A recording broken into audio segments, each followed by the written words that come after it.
I just have to do that to like line up all the audio and whatever.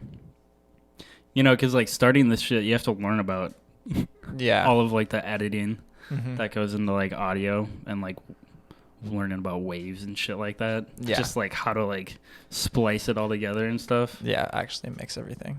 Dude, it's kind of hard to be honest. I mean, having like a background in video editing before I started this kind of helped because I spent a lot of time just like throwing together all those like airsoft videos and shit like that. Yeah. Yeah, and just like cutting shit up, fucking adding some soundtracks to it and whatnot. Dude, look at the charger with the vape on it. Is it freaking out? What the fuck was that? Oh, jeez. Yeah, so like what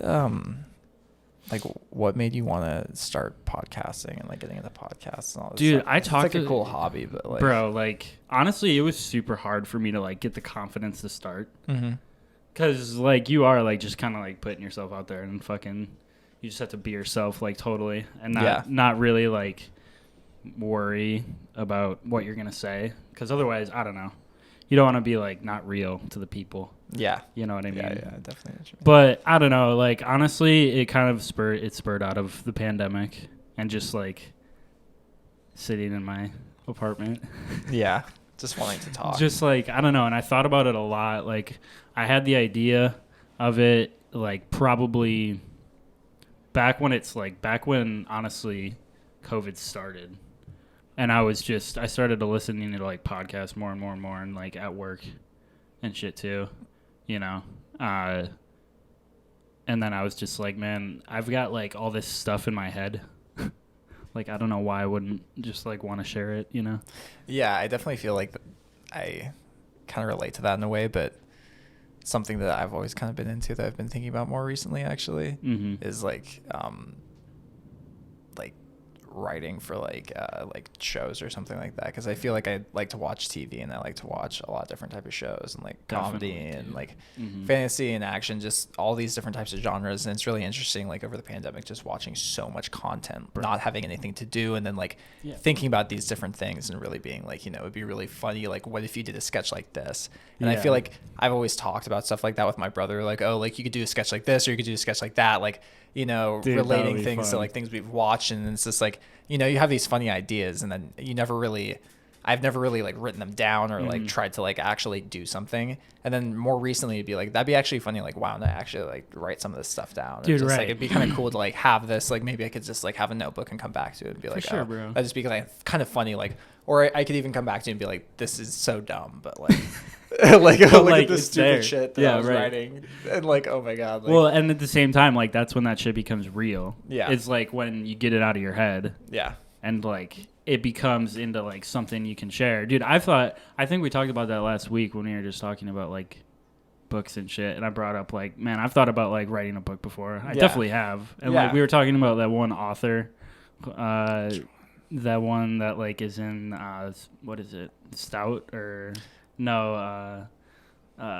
oh yeah, I forget. Like in Stevens Point, I think. Stevens Point, like he wrote the Patrick Rothfuss. Yeah, we were talking about that stuff and just about like how the fact that, you know, it takes writers like an immense amount of time to write shit, but like the rewarding aspect of like being able to sit down and just like figure it out.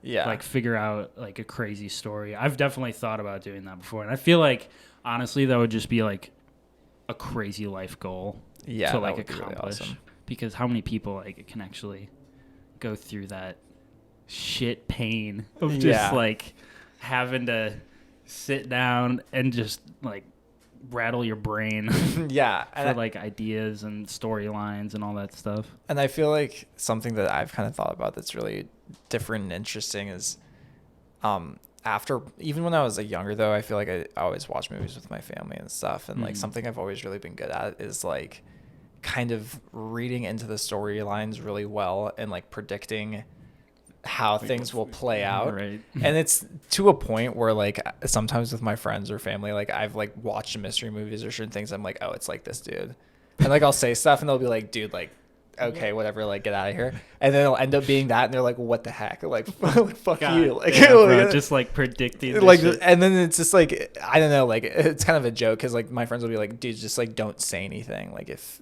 I bet you bet something, because like you kind of spoil this shit sometimes. Right. And it's like, have you seen this before? And I'm like, no. And I feel like it's really easy to pick apart a story, but it's so much more difficult to actually put one together, where it's like, when you think about actually putting all of these pieces together and making like a mystery that's so intricate and actually puzzling, those are awesome, because it really, like, you know, it's always great to watch something like that because it's really mind bending, but like thinking about putting that together and actually making it original at this point is so difficult. Dude. And I feel like being able to so much content. There's so much content, but like, you know, like it's just, like I said, it's easy to pick it apart, but it's not easy to put it together. Dude, right. It's just a completely different thing. I feel like fantasy would honestly be like a bit easier than most other, because like, I don't know, because fantasy is kind of like you have the freedom to really do whatever the fuck you want. Exactly. But I'm just thinking about the like all the Netflix shows that are out there and shit, and there's like so much like crime drama, and there's so much just like suspense thrillers. Yeah. Like it would be really, like, I agree, it would be difficult to form something original, write it out, and like be able to capture people for season after season after season, or even just like chapter after chapter in a book. Like being able to capture somebody's attention like that. And it's interesting because like there are these shows that are like those like 911 shows, or like those like Chicago fire shows, where there's just like so many of them, and like they've been running for so many seasons, and it's just like how, like, it's kind of impressive that they're, you know, able to run for this long, and they're still being able to like air, because like all of the episodes are practically the same. They're so formulaic. Dude, like you've seen one, you've seen all of them. You said, you can predict it. You can predict it. Like it's always going to be the same thing pretty much every single time, and there's always going to be like these same dynamics with these characters, and they're going to tweak them a little bit. And it is like, the funny thing is like you'll watch it and you'll be like entertained, right? Even though you know it's going to happen, because that's kind of how it is, and that's why people love these things. That's what people want, and it's impressive that like they want the predictability. Write something that like is the same every time, and people love it. But at the same time, there are those other shows that people want more, and it's like completely different. And I feel like you said, fantasy is super awesome because you can kind of do whatever you want, and you have that freedom. Well, I think the changing of like the guard is happening like right now as we see it with like shows like The Mandalorian. Yeah. And like these spin-off reels. Yeah. These like spin-off series that are now coming out. Like that's probably going to be what's going to end up dominating. Like like all the Marvel stuff. Yeah. All of the superhero shit. I mean, the amount of spin-offs and the amount of like different like, they also just have so much money and people love it. So they're just like, why not just keep pouring money into this stuff? Because we just keep making it back tenfold. It's just insane. They're just like, Disney's just so rich. They're just like, oh, you want to show like every character, like, can Marvel make more superhero characters just so we can make a show for them? Like, yeah, bro. Why not? And a movie. Like, it's insane. Dude, I had no idea the amount of like A-grade actors that are being pulled into this shit that you were showing me, bro. Dude. Yeah. Like who did you say was playing? Like, Russell Crowe, Christian Bale, and dude, Leo DiCaprio. No, I was like, that would be hilarious if Leonardo DiCaprio was like in the next one. But like Jake Gyllenhaal was in like this last Spider-Man movie. Right. And I'm like, that was like, you know, he's a really like well-renowned, like dramatic Tobey actor. Maguire will always be my Spider-Man. Yeah. But then it's just like, they have like literally every single actor like pulling into this stuff. Like every big name practically at this point is like in at least one Marvel movie, I swear. Right. And it's just like, they're growing the universe and they just need more actors. And they're just like, we have so much money. We can just get the best names and people will love it. Dude, like it can't lose. Yeah, it can't lose. It's a winning formula. Oh yeah, and then like the Eternals, it's like basically they just took the cast of Game of Thrones and they just like put it in that show. Wait, what was the Eternals? It's like another Marvel show that they're coming out with. Oh shit! See, like I can't keep up. Like, lately at work, like I have had nothing to do, so I just sit on my phone and read articles, and it's just like so much just stuff I don't need to know, but I know all about it. I mean, it's interesting to like I don't know, figure out like what goes on behind the scenes with all that shit. Yeah. And it's just like like it's the most mainstream thing out there. Yeah. It's fucking reeling in so much goddamn money. And like we were talking about the other night, like I really wish I was into it because I just like don't like Marvel that much, and I was like, it'd be awesome if I liked this because there's so much content. Like I'm not that into it. Yeah, I just don't think it's cool. It's cool. Yeah, it's cool. I like superhero shit. Like I liked it way more as a kid. And that's what it's for. Yeah, like, that's what it's for. It's for like, I mean, I don't know. It's cool as an adult, but it's not like I'm gonna like go after it. Right. Really, if you like it, you like it. Yeah. But at a certain point, I think it just kind of got to like just a point of like, holy shit, this is just absurd how many movies there are. Yeah, it's just so much content. They're just blasting you with movies. Like I really enjoyed the OGs. I think I saw some of the OGs actually in theaters. Yeah, like the first Iron Man movie that came out was like phenomenal. Amazing. I was like, this is the best movie ever. I love this. Yeah, it was a fucking shit. Amazing. Yeah, bro. I mean, like I love Batman. Like I love DC. Mm-hmm. I guess I'd specifically love like the Christian Bale Batman movies. Are sick. Fucking some of the best movies of all time. You watching that shit in your house with your dad, fucking with the ridiculous speakers. Yeah, dude, it's great. I love that. Like some of the I think that's partially why I love like so many movie experiences. Is like my dad being so into like audio, being able to like sit in a movie experience in my house and just having that is like such a privilege. Well, dude, yeah. I mean, like honestly, I go crazy over movie soundtracks as well. Like honestly, some of the craziest soundtracks I'll actually go and like download. Yeah. And like put on my phone. Like soundtrack. Yeah, dude. Just like intense. Dude, like super intense. I've downloaded like the Gravity soundtrack with Angelina or not. I don't know if I've seen that movie actually. It was with yeah, I know. Yeah, Gravity. That soundtrack was nuts.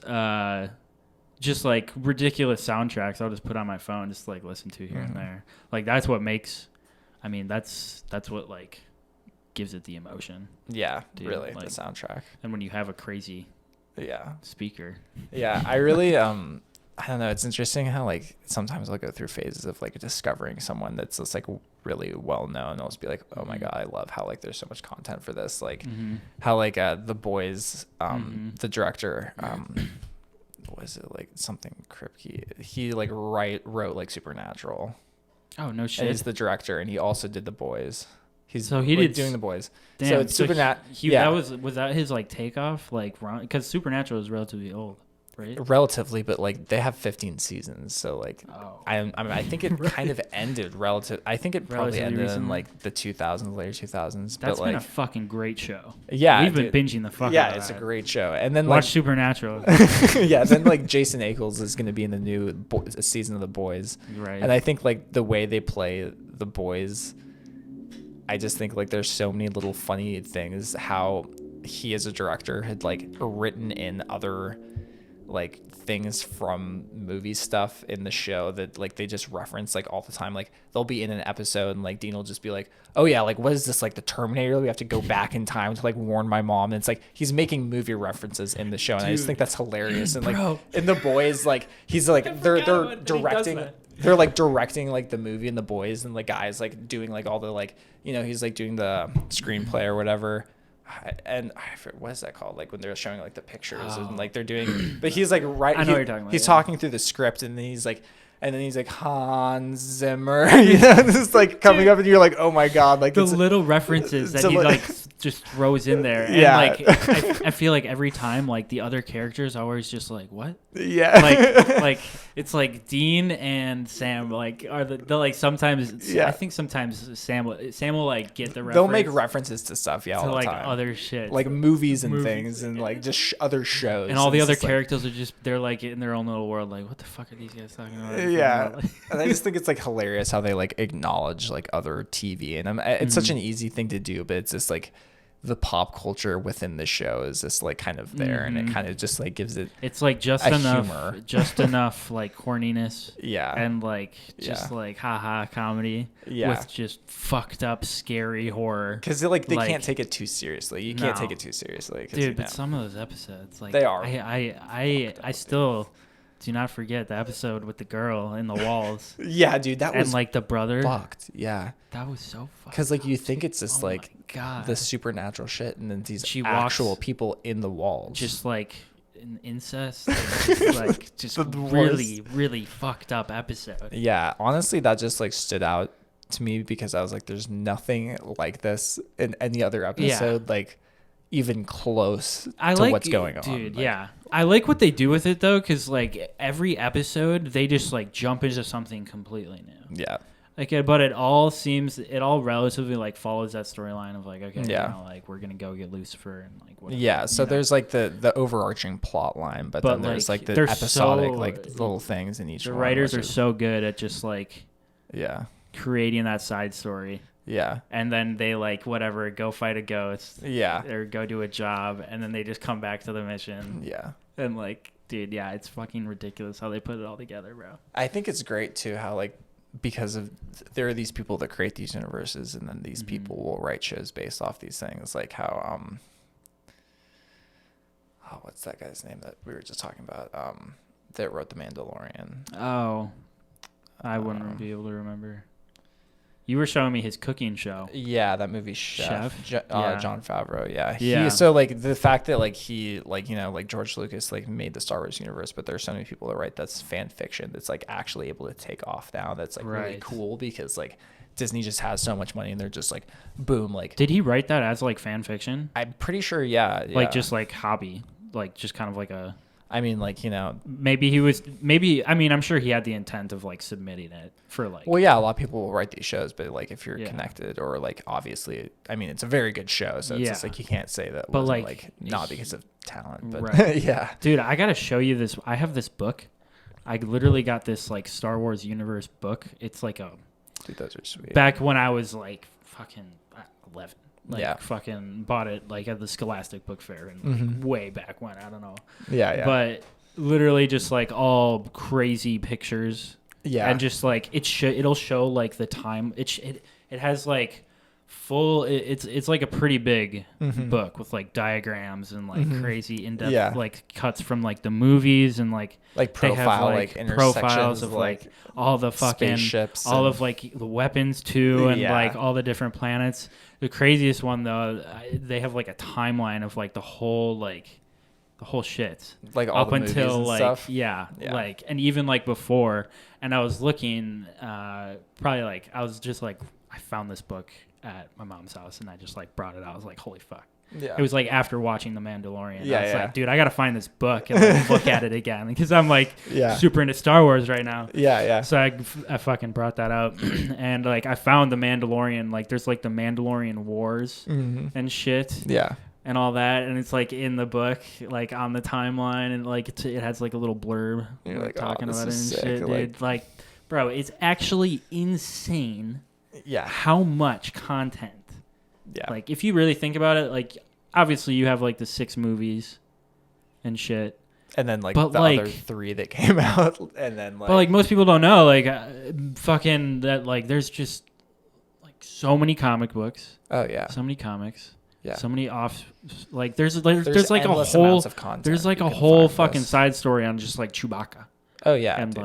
like there are characters that aren't even in the movies that probably have their own comic book lines. Right. That, you know. Dude, it's nuts. It's insane. And they'll keep going with it. They'll keep fucking just like cool. Milking the shit out of it. Yeah, and it's super cool how like people create this content. People love it, dude. I mean, because like I mean, people like you and me could just be like, I have an idea for something like this, and I feel like this would be super cool, and like you could start publishing it even online, you know, and if people like it, it could just take off. So right, bro. It's super awesome that like now you can just do that, dude. Yeah, honestly, fucking, if you want to do it, bro, go for it. I want to do it too. Yeah, it's just about fucking finding the time to like and the creativity and like, having an idea, you know, dude. I've talked about being in a creative lull like the past fucking like. Just like coming out of the winter and shit, I was just like switching on a lull, dude. Yeah, and I just like my headspace and like shit, changing jobs and all that was fucking nuts. The Wisconsin winter isn't like inspiring for photography. Fuck that. I mean, it's really cool. I honestly like it, but it wasn't even that. It was more just like I was like unmotivated, honestly. Yeah, I don't know. Like sometimes I just feel that, bro. It's like I don't know what the fuck it is, but it's really annoying. Yeah, dude, it's like you know it happens. When I just don't like, I know I should be like, because I want to be productive all the time. Like if I could be productive all the time, I would be. But you also have to chill. Yeah. But I just hate the moments when like you know, I could be doing shit, but I'm not. Yeah. And I felt that like a lot, like the past, like, I don't know. You know, I feel like you have to be able to just like appreciate, like, you know, just relaxing. And, you know, if you kind of resent relaxing, then you'll just like be more unhappy, and it's just like kind of a downward spiral. And it's, you know, it's really just all about that mindset, like we were talking about earlier. You just have to really be, you know, like everything that you're feeling really is just like how you're telling yourself, right, to a certain degree. I mean, like, you know, you can be unhealthy and you can feel bad, but like a lot of like I'm fine, unless you're like, you know, like actually mentally, you know, ill to a certain point where you have like chemical imbalances. If you're depressed, you know, that's like something where you can't just like pull yourself up by your bootstraps. But you know, like, and a lot of things in a lot of ways for most people, like, you know, happiness is, like we said, like, it's a mindset, and like you have to learn how to be happy. So you have to know, like, dude, I'm so confused with, like, I feel like figuring that out is like, honestly, that could be the meaning of life. Yeah. Like, honestly, like the pursuit of happiness. The pursuit of happiness. What does that mean? Like, such a great movie too. Oh my God. I would bawl my eyes out to that movie. Will Smith, Jaden Smith. Yeah. Oh God, that movie's so fucking sad. No, but seriously though, yeah, I mean, like, talking about that earlier was crazy. And yeah, like, I mean, yeah, half of it is just like being able to acknowledge what it is, and like being able to like realize like what you really want, and like what you really want to do in life, you know what I mean, to make to like hopefully achieve happiness, you know. Obviously nothing's guaranteed, but like yeah, bro, it's such a struggle. And yeah, I mean, and that's like, again, bringing it back to like starting this podcast, it's like, you know, fucking, you just got to try shit. Yeah. At the end of the day. I think at like the end of the day, that's for a lot of people. Like what I'm just thinking about right now is like, for me, what happiness is like having experiences with people that I love and that like are my friends. So like being able to do things, being able to do new things, and just spend quality time with people. And that's like something else that like, it's kind of interesting. Like, you know, like you talk about, like, I was talking with my brother about this shit, like super based. And it's just like, you know, like people talk about like what's their like love language, and it's just like, is it like, you know, like physical touch, and or like, you know, like spending quality time. And I definitely feel like, you know, for me, like I definitely like spending quality time with people, because it's just like having those experiences and being able to just like spend time with people really is just what makes me happy personally. 100%, bro. And I feel like, you know, if that is what happiness is, you know, just try to surround yourself with those people, and the people that make you happy, and then just be able to try to go do things. And it sucks because like being able to go do things is just like money. So you just have to make money to be able to go do things. And then money is experiences. So it's like, ultimately I want to go travel and go like do different stuff, like see new places, eat new food, you know, just do cool stuff. And like, that's just money. Right. So it's just like, God damn it. You know, no, honestly, I completely agree with all that. That was fucking beautiful. Yeah, dude. And I was talking with my mom fucking about that last time I went to lacrosse, and I was bringing up the fact that, you know, I was basically saying like, damn, like I miss just like having free time. Yeah. And like being like, you know, younger. Yeah. And like not having to, you know, work all the time. Obviously, it's fucking just part of growing up. But and she told me, she was like, "Yep, you're always from now." Basically, she was like, "Yeah, from this point on, like you are going to appreciate your free time more than anything." Yeah. Like in your life, like the free time that you do have, like now going forward is the most valuable, like time or thing, like just because like you need, obviously, no, I mean, unless you're in a very fortunate position and you're kind of like, you fall into like wealth or something, and you can just kind of do whatever. I mean, that's not what it is for most people. Most people got to work their asses off to get there. Exactly. So, I mean, until you get to that point of financial freedom, and obviously, I mean, you have to enjoy the ride along the way too. That comes to the point of, you got to figure out like what you love to do. Yeah, because basically what you're going to end up doing to be happy is do this job. Right. And if you're doing that for the majority of your time and you don't like it, you're just going to be unhappy. So you have to find something that like, you know, you're at least relatively happy doing, so that like in the majority of your time to do other things, you know. Yeah, dude. I'm really happy that like I enjoy cooking, because cooking for yourself as a kid, like a lot of people, like if people cook for you, like you don't realize how much effort and time that takes. And it's so much time to cook, shop, prepare, do all that stuff. And like, when you're a kid, it's being done for you constantly, and you just don't understand how much effort is going into it. And it's just like, if it would suck to like either not know how to cook or not enjoy cooking, because like, one, it would just be really difficult and expensive to not cook.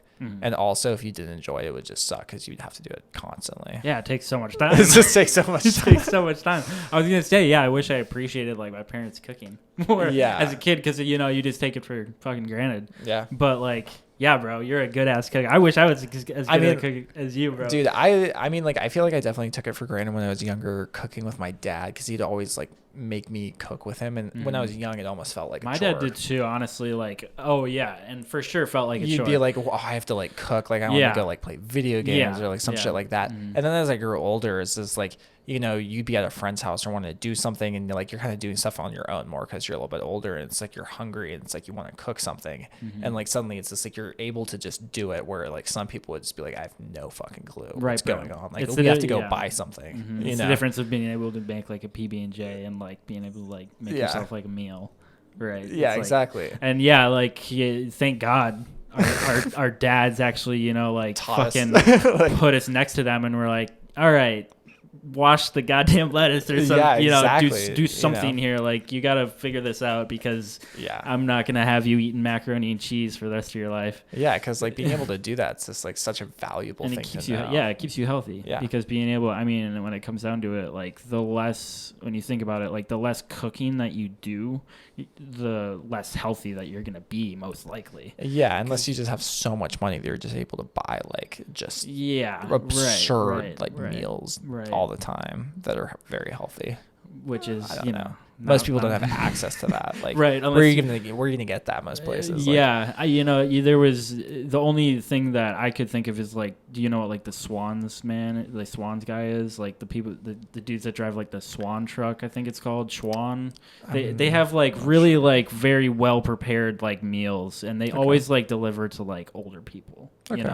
That are always, that's like that's what I think of when like, if you want to get like, if you really don't want to do anything, I actually have a good noticed meal. Like since like the internet and ordering food delivery and just having this like really quick delivery service for basically everything in life now, like I have noticed how they're creating like meal service plans online that you can subscribe to, where they'll send you like a week's worth of meals. Yeah, I hear that all the time. And it's just like, it's like, honestly, like if I was an extremely busy person, it would suck, because like I said, I've enjoyed cooking, but like, if I was really busy and you have no time, and like you're just like, I don't want to be just eating like shit fast food all the time, it would be really convenient. It's a good option. Yeah, it's a good option.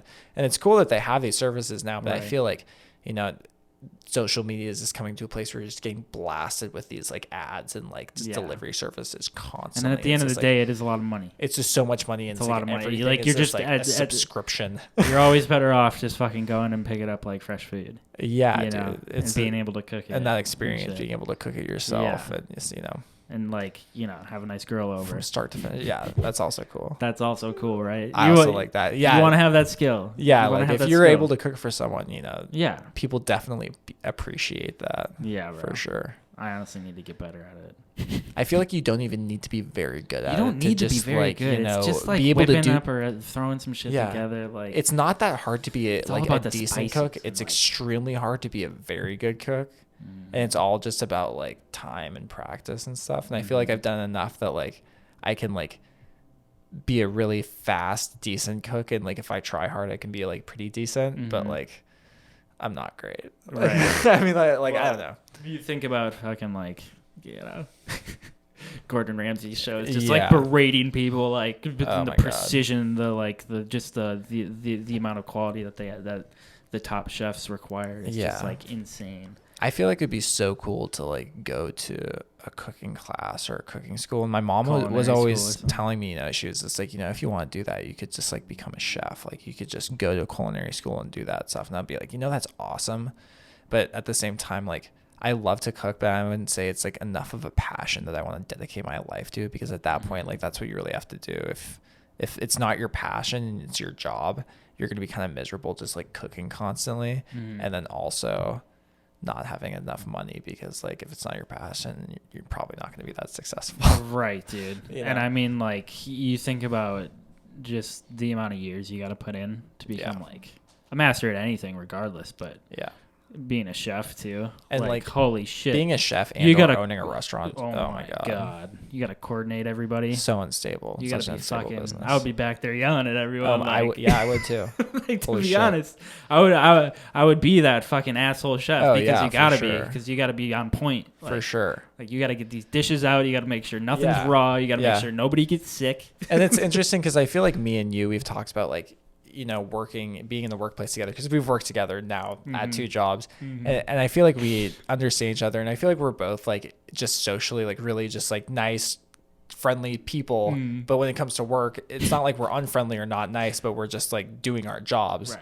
And I feel like gotta do your job. Just being able to have that competency to do that stuff. Yeah. And I feel like I do kind of have a little bit of a code switch. Like I flip a little bit when it comes from my normal life, because I'm usually pretty like relaxed laid and back. You know, passive. You're a laid back guy. when like normally, but like, you know, when I like lifeguarded when I was younger in high school, or when I've had like other jobs, like if things are happening, like I'm not gonna be like, okay, that's like fine. And like typically in life, like I really don't care about too many things. Yeah. But like when it came to things like when I was at my job, or I'd just be like, no. Yeah. You know, it's like not okay. Like I had no like fear of just telling people like, you know, you got this wrong, because it's not like I'm doing it like in a mean way. But it's more of just like, this is like, you need to do this. This is your job. It'd be awesome if you could just do your job. No, but like, but like, you know, I find it like, you know, that's why you got thrown into that managerial position, because I wasn't afraid to just be able to tell people like, hey, like you need to do this correctly. And it's not like I'm, you know, berating you. I'm just saying like, I'm, you know, well, you have to do it. And it's the same when like people are at the pool. Like I feel like I'd have coworkers, or like you get kids, because it's like you're working with kids, you're all in high school, and you get these people that like come to the pool and they're adults who are like not following the rules, and they're not doing what they're supposed to be doing. Right. And you're like a 15-year-old kid going up to these people like, hey guy, like, can you not do that? And they're like, what the fuck? Like, dude, why can't I do this? And you're like, you're out of here, you know? Get the fuck out of my pool. Yeah, exactly. This little like, kid who can't drive yet. Yeah, it'd always be like, I had an older coworker who was like, maybe, I think he was in his late 20s or older 30s. So he'd always be like, he was a senior lifeguard, and he's like, hey man, like if you have any problems, you just be like, go talk to Anthony, and I'll just talk to anyone. That's my job. My job is to support you. You watch the pool. I do everything else. Don't even talk to them. You watch the kids. You know, you're not supposed to be dealing with this, you know? Right. So like when I eventually became a senior lifeguard, as the both of us, so like people would be like, hey Cole, like you have to go talk to this person. Like I do the customer service. So like this person's like freaking out. You need to go help them, you know, like shit's hitting the fan. Like I have to go be like, hey, like what's going on? Like, can I help you? Like, you know, and it's always like definitely awkward when you're like talking to someone twice your age, and you basically have to tell them that must have been so fucking weird. They have to like get out of the pool, but you're just like, when it comes to like certain things, I'll just be like, I have no fear of saying things. I'll just be like, this is dangerous. Like you can't do this. It's like, and it's just like, I told you once, I'm not going to tell you again. You're an adult. I don't have to explain this to you. Right. You're not a kid. Like if you were a kid, I would tell you twice. But like if you're going to do something and you do it again and you're an adult, it's just like you can leave, because like you're not stupid. Right. Maybe you are. I don't know. But like, you know. You probably are at that point. I mean, at that point, you probably are stupid. Like, come on. No, but I find it definitely interesting. Like, you know. Dude, I mean. Just, both of us, like we said, like having that competence at work to be able to like switch to be in the right position in the right setting, you know. Yeah, 100%. And some people I feel like don't have that, like they're not able to acclimate to the work setting enough, or they're not able to like, you know, relax enough in life. For real though. Yeah, bro. I mean, yeah, honestly, I was gonna say, yeah, going through that at the lifeguard position, probably, I mean, I can definitely tell like that background has given you like this, you know, because I personally like, it's more difficult for me to do that, right? Like it's easy for you, because I mean, like you've been doing it. Yeah, you've been doing it since like you were like 15. Right. So like it's not that easy for me. So like that's to me that's like damn, like that experience had a crazy like effect. Yeah. You know what I mean? And I really appreciate that. And I recognize like how much it's like actually like benefited me until more recently in like an adult setting. Well, until more recently, I was just about to say, until you get placed around, you know, uncomplacent people that like can't do their job, and then so it's just like, you know, what are you gonna do? I don't know. It's always this like, I think it's funny for us too, especially like when we're in a professional setting and you meet people that are like much older than us, and I feel like, as a child, I always like associate age with experience and competence, but it's just like really not the case. Yeah, it's kind of, that whole kind of storyline is flip the script. Like, now that we've kind of grown into adulthood a little bit. Yeah, I meet these adults who are just like so incompetent. Dude, just like, I'm like, what? I mean, literally though, like as a kid, it's like, you see. I mean, I remember seeing like 24-year-olds and being like, oh yeah, those are grown ass people, or like, you know, 30, 40-year-olds like, they got it all figured out. Like, these people are grown-ups. They definitely know what they're doing. For sure. Just you assume it's just like they're not twice my height, and not really the case. It's like, but then and then you wind up fucking, for you, I mean, you were managing people that were much older. Well, not much older, but, you know, older. I mean, like, some of them were. Like, yeah. Eric and Steve. Right. Like, those guys were, I don't know how old they were, but, like. I mean, age is relative, but, yeah, still. It is interesting how, like, that script kind of flips. I mean, like. Once you kind of realize just, like. And, I mean, like, in the workplace, obviously, like, you pick up on people's tendencies and, like, habits and, like. Yeah, definitely. If you're working with someone, like, you're obviously going to figure out, like, what they're all about and, like, how they do and stuff like that. But we worked with people, like, relatively double our age. Like, one level above us, kind of, that were just, like, really didn't know what they were doing. That is true. Yeah. Thank God. Thank God we don't. Fuck out of there. I've talked about that before, man. I mean, thank God. Like, dude, it's been fucking nice as shit to be able to just chill in here and like just shoot the shit, you know? Yeah. Like, even though, like, obviously your situation is a little bit fucked, but like, regardless, like, it's still better. I'm trying to appreciate the time I have right now. Right. But, like, obviously I would like to, you know, eventually jumpstart back into it'll happen. Getting into some more stuff. But regardless, it's still, like, way better than absolutely. Where it was. I mean, just 100%. Like hearing the stories.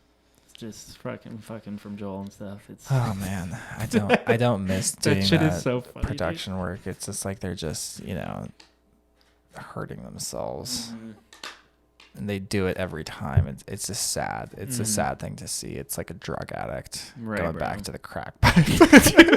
They're like, huge contract. And then they just like smoke this shit. They're like, oh, fuck. Like, we cannot make any quotas. And like, we have no employees. We got to lay off. Also, don't pay anybody. Oh, shit. Like, I need more of this, though, so we can stay afloat. Dude, seriously, bro, it's fucking whack. Like, I do not get it. Like, you can't just fucking that's the like major difference that I've seen between this place and that place. It's like just the quality and like, you know, they're actually like they care. Yeah, you know? Even though there's like a big corporation, and I understand that like they are definitely a larger corporate company. Mm-hmm. Like, even at that level, their level of like employee engagement is so much higher than what we had at a small company. It's like it's ridiculous. It's honestly hilarious. It's like embarrassing because, like, you know, like for their employee engagement, they basically like had a slideshow about like the GM's family vacation. Dude, like that's their engagement. It's like, here it's just like, we have programs for you to like quit smoking and become a healthier person, and we'll pay for your gym membership and like, you know, like help you out and shit. And it's like, that's awesome that you're really promoting people like within their life. And it's like, it's just like, you wouldn't talk to someone. They'd be like, well, typically in a corporate environment, you're probably not talking to your bosses a lot. And it's like, but like we work with like 20 people in the office. Dude, okay. Yeah, like, it's like that's fucking ridiculous, dude. Corporate America for you. I mean, it's just like, I don't get it. I really don't get it. Yeah. But thank God we fucking got out of there. Yeah. We fucking here now. I mean, dude. Can't complain. Tell me about your VR shit. So the VR shit? Yeah, bro. So yeah, dude, I don't know. Like I've always like, I played video games growing up with my brother and like my friends and shit. Mm-hmm. Most of us did. Right. And then like I've always seen like people playing like VR video games, and I always thought it was like such a cool thing. And then the other day when I was just like doing nothing at work because I had nothing to do at work, unfortunately, just sitting there, just like waiting for stuff to come in, I was like looking at all this VR stuff, and I realized you could like get a VR setup that's like a standalone thing, and I didn't have to like go through with like buying a massive PC setup that would have cost like thousands of dollars and all this stuff. So I was like, that'd be really cool. I'm gonna go out and just like send it, fuck it, just buy this thing and just see what's up. So I did it, and it's like super cool. And honestly, it's like such a wild experience. It's like such a truly like virtual reality, because like I didn't realize how in depth and like how much tracking goes into like the space around you and like how you can actually see like depth perception in it. And it's so crazy how advanced it is, because like I've always as a younger kid, like read science fiction books, and you read about these things that are just like, not realistic, and like being able to grow up and like see some of these things come to reality. It's like just incredible. And you're just like, wow, this is wild. The amount of shit, like we're going to be truly living in the like craziest future. I bet my God. Like in 20 years, I can't imagine. Like, I mean, the fact that, it's the Oculus, right? Yeah, Oculus Quest. So it's like a thing. Isn't there an Oculus Rift? Yeah, the Rift is like the thing, I think, that like hooks up to a major PC, thing, and it's like just like a whole ass just setup. Like a ridiculous setup. And I think this thing that I got can do the same stuff pretty much, but it's also a standalone product where you can just like, buy little apps for it and just download them directly onto that thing. Well, I was going to say, I mean,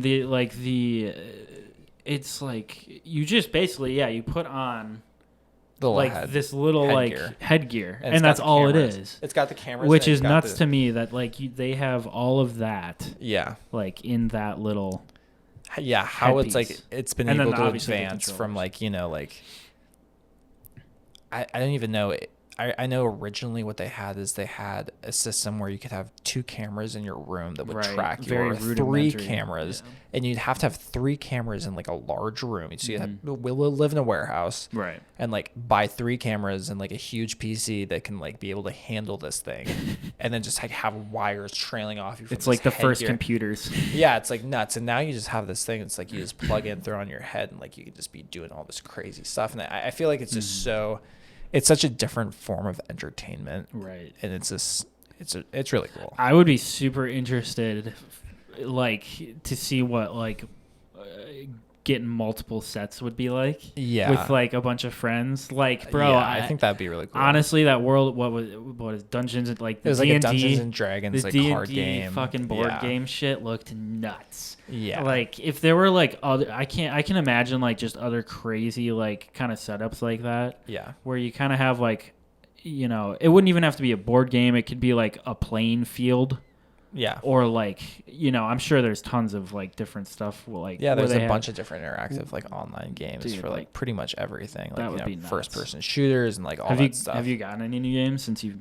I haven't. I've just played like some of those first person shooter games, and like honestly, for some reason, like I just don't really have too much of an interest playing online by myself, because like most of the time when I play online video games, like I do it with my friends. But I was like, one day I was like, like fuck it, I'm gonna go in here and just like see what it's all about. And like I felt like I was about to get destroyed by people. But then it ended up being like pretty like, like just average people, and I was just going off, just like bopping people. No way. Yeah, and this one guy started shit talking to me, bro. No way. Yeah, he was just like, yeah, bro, like go to aim school, like see Perky, like go back to aim school, bro. And I was like, all right, dude. I was like, then I like looked at the leaderboard, and I was like number 2, like going like 30 and 15. I was like, all right, get the fuck out of here, bro. Like, that was your first match? Yeah, I was like, all right, whatever. God, like, I was like, all right, whatever, dude. Like, you're just butthurt. Like, okay. Dude, that's ridiculous, bro. Well, that was with the like kids. What's that game called? It's called like it's like Pavlov. It's like a right. CS:GO like game. Right. Damn, it's bro. Pretty cool. 30 and 50, Jesus Christ. I'm not good, dude. I've still got to like figure out like the handle on that. But dude, like, it's still really difficult. Yeah, dude. It like actually takes like skill. Yeah, there's definitely a learning curve. There's a ton of skill with that game. Yeah. But I feel like, I don't know, running around like when I tried out the zombies, that shit was literally scary, bro. Dude, it was frightening. Scary. I was like dropping my gun and I was like, welp. I'm gonna get eaten alive. Dude, I was playing one of those other games where it's like you have like a sword and like, you know, these like mobs kind of start coming at you and there's these like skeleton creatures and like I was like, you know, like they kind of come at you slow in the beginning. I was like, okay, this is kind of cool, you know, you're like kind of like, you know, swinging a little sword at these like skeletons and you chop one down and I turn around and there's like another one and you're like, and then suddenly I'm like fucking getting surrounded by these things and I'm like, holy shit. And then like I can like hear you walking in the living room and I can just imagine myself like fucking like spinning in circles like in the living room, just like flailing my arms, and you're probably like, what the fuck is this kid doing? And I'm just like over here like, holy shit, this is intense. Like, you know, like just fucking like these skeletons coming out. That's hilarious, bro. Yeah, if I was in that situation, I'd basically just spin in a circle and just try and whack them all. Well, yeah, and then it's like it's also this thing because it's like you realize because you're in virtual reality, you actually have to like move your body. You have to physically like turn around, like and like, do different stuff. And you're like, dude, like, the motion holy sickness. Shit, yeah, like, I mean, when you first throw it on, it's you start like, really panicking. Your body gets into it. You're like, you bro, know? yeah. I mean, your head literally. That's the craziest part because like. There's a part of your head that's telling you that this is a game. Yeah. This isn't real. Yeah. This is a video game. Yeah. But then there's another part of your head that's like completely immersed in this reality and you're fucking getting like destroyed and your fight or flight mode goes like completely berserk. Like, and like, so like half of you, and like that also like connects to like when I first put it on, and I was trying to like walk and move and stuff. Like my body actually wanted to walk. Yeah. Like part of my brain didn't understand that it wasn't the like physically there. The fucking shit going on up here wasn't connecting the dots. Yeah, and dude, I'll like, physically try to grab things in virtual reality or like I'll like go up to a wall or something or like, you know. Right. Or like I've tried to like scratch my nose with my hand, and it's like I just like bump my like controller against like the headset, and I'm like, wow, I'm so stupid. Just so out of it, bro. And I'm just like, I'm usually really baked when I'm doing it, so I'm just like, holy shit, like this is just intense. But like, dude, you know. Honestly though, yeah, bro, it's bizarre to me, like the effect that technology has on the brain, and like like the capability, and like, I mean, the fact that it's here right now, and the fact that like we have it and you can get it for like $300 and it's like really tricking your brain and like that just like makes me question like where is this all going? What is the real simulation we're living in right now? Bro, like what if it's here right now? It's in our living room. I mean, it's here. Yeah. Like, and it's not stopping. And this technology, like all technology, just like grows exponentially. Where it's just like, you know, it's like generation after generation. It's just going to be it's going to get to a certain degree where it's just going to be like everything is just going to be streamed straight into your fucking brain, bro. And like the Matrix simulation that everyone thinks we might be living in, that we're actually going to create for ourselves and then live in it if you want to. It's going to be like you're going to be able to download your fucking consciousness, man. Yeah, dude. That'd be honestly, you know, what if we live long enough that they're able to do that? Would you do it? I think that really gets into the weird concepts of like what we had talked about, like that show like Altered Carbon like goes into, where it's like once you can like download your consciousness, like you can basically live forever, and then it gets to a point of just like who has the money to do that, because it's such a thing. Like if that were a technology, people would pay anything for it, so you could just charge anything for it, so only the wealthiest people would be able to get it. And then suddenly there are going to be these people that just live forever, like, you know, like the Jeff Bezoses and like the Elon Musks, like if they couldn't die and they literally what if it's already happened? literally just, can live forever. Because, like, what if in our lifetime they're able to do it? And, dude, like, seriously, though. Elon Musk literally just starts living forever. I guarantee. I mean, you got to think one of them's got to be working on it. One of the billionaires. I'm sure one of them is crazy enough to want to fucking download their consciousness and like fucking. Even if you couldn't put it back into another body, you could just like have it. And, and like then it gets into the ethics of like, if your consciousness is like code, like, does someone own it? Can you delete it? Is it its own thing? Can something that's not a human like own things? Right. Dude. And then if they can, like, what's the point of like, like, do they even have any vested interest in like the earth? Like, do they need it? Do they need food? Like, if you can make your body into an AI, is that the most dangerous thing of all? Like a human consciousness without a body, which is like an AI, basically. I don't know. That'd be an interesting concept, so deep, dude, bro. Like, I don't know. I mean, that Altered Carbon show, I forgot about that for a second, but that show, the first season's really good. I mean, that first season was just like second season. Second season not as good. Second season not as good, but first season, I mean, you can see that happening. Yeah, you could. Like, which was the like that, like part. When you look at like the wealth part of it, and like the hierarchy of things, and like what reality could be, like what, like, obviously people want to think like the future is always just going to be like, this amazing thing where like everybody's I hope so. Everybody's like, technology is gonna fix the world and shit like that. But like that show, like it has this dark aspect to it where only the wealthiest can like live forever. And I think it's also interesting how they have like the religious dynamic of like, like would people even like want to do it if they had the option because of like certain reasons. Right. Yeah.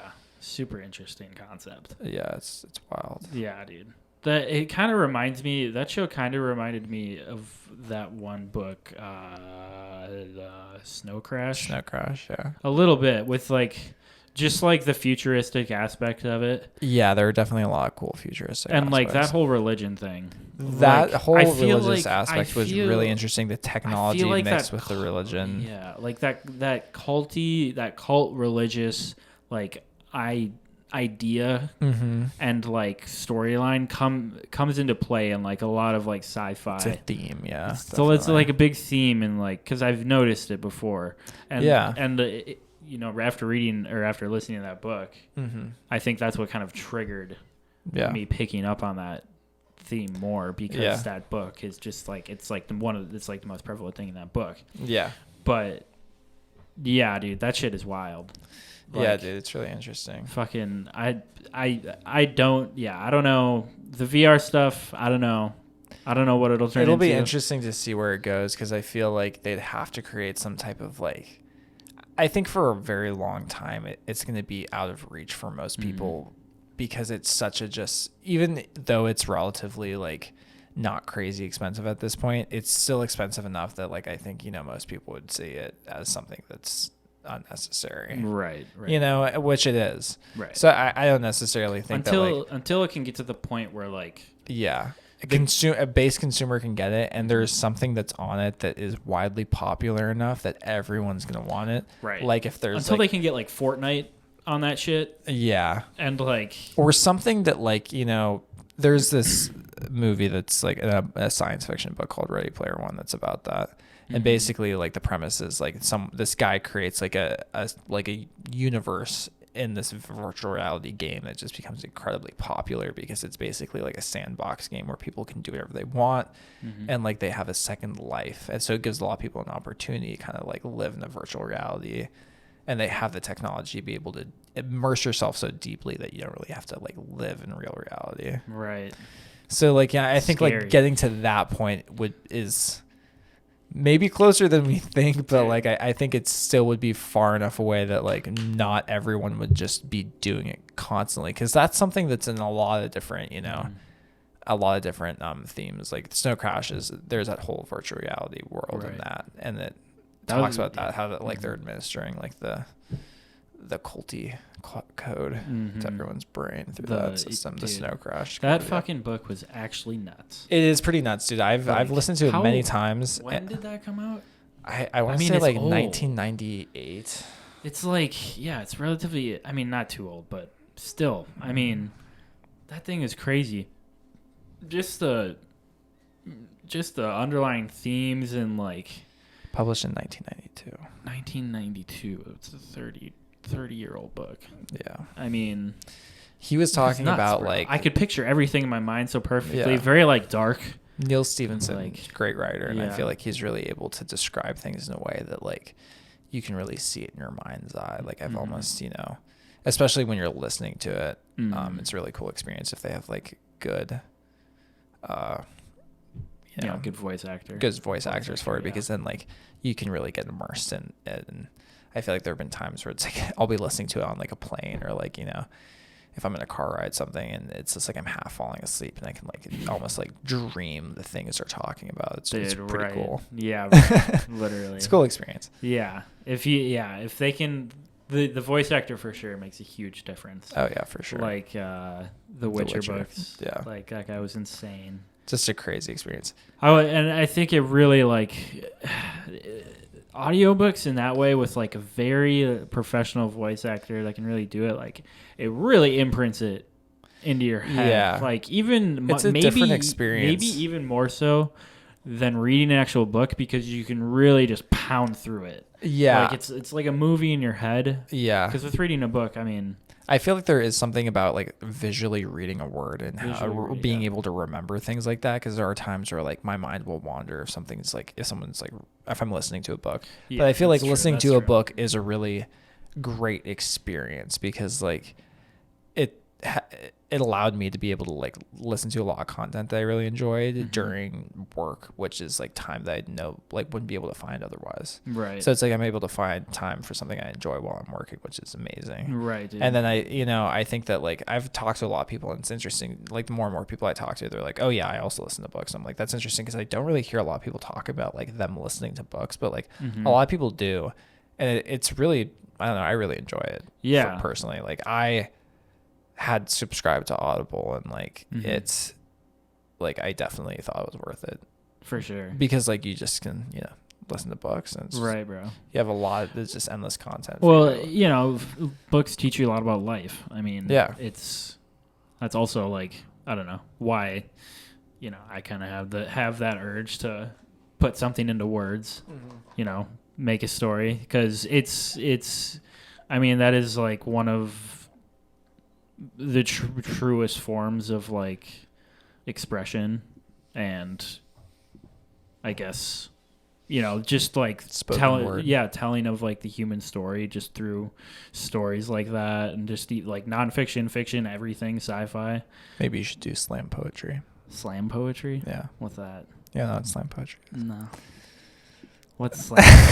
What's slam poetry? We'll have to look it up later. I don't know. What is it now? It's really intense, like poetry, where people are like, it's an emotional poetry experience where they act the poetry and they perform the poem on stage. That sounds terrifying. Oh, dude, it's intense. It's intense. So is that like? That sounds. It's like a performance, and like it's funny. There was actually a kid in my high school that was slam poetry. He was rated the number one slam poet in the world, and it's you are. I've never heard of this in my entire life. You are reading poems, and it's like poems can be very emotionally powerful things, and people are like acting them. They go up on stage and they act and they read their poetry. To like almost like a beat, like they're like like beat. It's like they're like doing it to like it's rhythmic, it's like, methodical. They got some sort of like. It's not like they're playing. I mean, like you have to. You really. I know what you're talking about. Sort of. I can kind of picture it. Like, almost want to like just almost picture it like slam poetry up, because like I don't. I was kind of making a joke because I don't necessarily. I seriously have. I've never heard of this. I've heard of like people reading their poetry at like.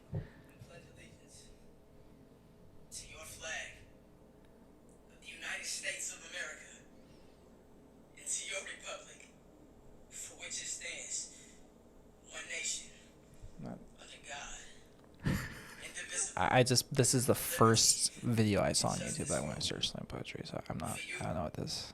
He's doing the Pledge of Allegiance. Oh, okay. I see what's going on here. So it's kind of I've definitely seen this before. I've seen this on like talent shows and like America's Got Talents and stuff like that. It's cool. It's cool. It's interesting. Yeah, it's a way of it's an interesting like alternative to like. It's almost like it reminds me of like almost like freestyling or like rapping, right? Like, to know like music, and it's less. It's more like poetry or less like rhyme scheme. You know what that reminds me of? That kind of flow and style. Macklemore. Thrift shop. Seriously though, I mean, like when you think about like, because like a lot of his songs are like that. Like he'll just like talk. He'll just he'll just like say these phrases, and like no hate on Macklemore. Like I used to like him a lot more. Yeah. I don't generally listen to his stuff now, but like his older music, at least, like I remember a lot of his like hit older tracks. Like he would just like say like literal poetry like and shit. Yeah, obviously there's a beat going on, but like I've heard that from a lot of rappers though, actually, that say that like. When they found like that they personally kind of hit a point where they were most comfortable,